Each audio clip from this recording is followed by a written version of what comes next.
ప్రభుత్వ ఉద్యోగులకు కొత్త హెల్త్ స్కీమ్ ముసాయిదాను రూపొందించిన జేఏసీ వైద్య శాఖ మంత్రి దామోదరకు అందజేసిన చైర్మన్ లచ్చిరెడ్డి.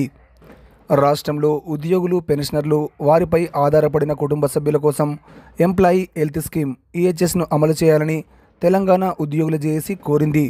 ఈ మేరకు ఉద్యోగ సంఘాలతో చర్చలు జరిపి నూతన ఈహెచ్ఎస్ విధానం అమలు కోసం ఒక ముసాయిదాను రూపొందించి ప్రభుత్వానికి ప్రతిపాదించింది.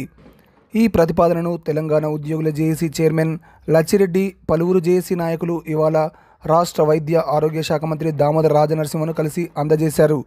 ప్రస్తుతం రాష్ట్రంలో అమలవుతున్న హెల్త్ స్కీమ్లో ఉన్న లోటుపాట్లు, కొత్తగా ప్రతిపాదించిన హెల్త్ స్కీమ్తో ఉద్యోగులకు, వారి కుటుంబాలకు కలిగే ప్రయోజనాలు, తద్వారా ప్రభుత్వానికి వచ్చే పేరు గురించి మంత్రికి వివరించారు. అపరిమిత నగదు రహిత సేవలతో ఈహెచ్ఎస్ అమలు చేయాలని కోరారు. కొత్త ప్రతిపాదనలతో ప్రభుత్వానికి భారం లేకుండా, ఉద్యోగులకు ఎలాంటి ఇబ్బందులు లేకుండా అందే వైద్య సేవల గురించి మంత్రి దృష్టికి తీసుకెళ్లారు. దీంతోపాటు రాష్ట్రంలో గత ప్రభుత్వం తీసుకొచ్చిన 317 జీవోతో ఉద్యోగులు పడుతున్న కష్టాల గురించి వివరించారు.